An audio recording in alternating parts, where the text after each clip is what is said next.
Everyone आपण मानकु शुभ सकाळर अनेक अनेक स्वागत सह आम ओडिया झियो चैनल मध्य स्वागत जनाउछि। तेबे दर्शक बंधु भत्ता हिताधिकारी भाई भौणी मानक पई आसिला खुशी खबर। वयस्क एवं भिन्नक्षम एबे भी भत्ता अपेक्षा रहिछंती।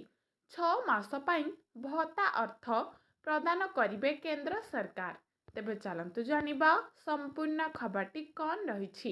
यह जानिनेबा पूर्वरु आपण माने जदि आम चैनल नुआ करी आसुछंती तेबे वीडियो तळे थिबा लाल रंगर सब्सक्राइब बटन को टच करी पाखरे आसुथिबा ऑल बेल आइकन पर प्रेस करी ओके करी रखंतु, जहा द्वारा एही भली नुआ नुआ स्कीम रो गुरुत्वपूर्ण विवरणी आम चैनल रे सर्वप्रथमे पाई परिबे।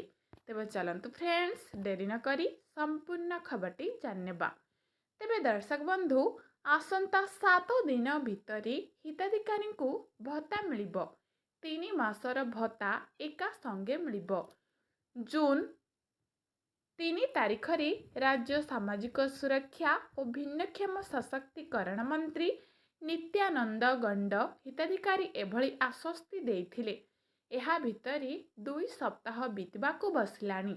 एबे भी लक्ष लक्ष वयस्क और भिन्नक्षम भत्ता अपेक्षा रहिछंती।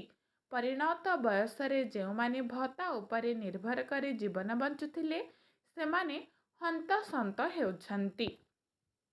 भत्ता न मिलिबारु अनेक अंचलर जने वयस्क कुंठ रोगी राति रे रात्र जगवाली कार्य करबा पई बाध्य हेउछंती। राज्यर वयस्क विधवा और भिन्नक्षम को 2 प्रकार भत्ता मिलुछि। गोटे हेला मधुबाबू पेंशन योजना और अन्यटी जातीय सामाजिक सुरक्षा योजना।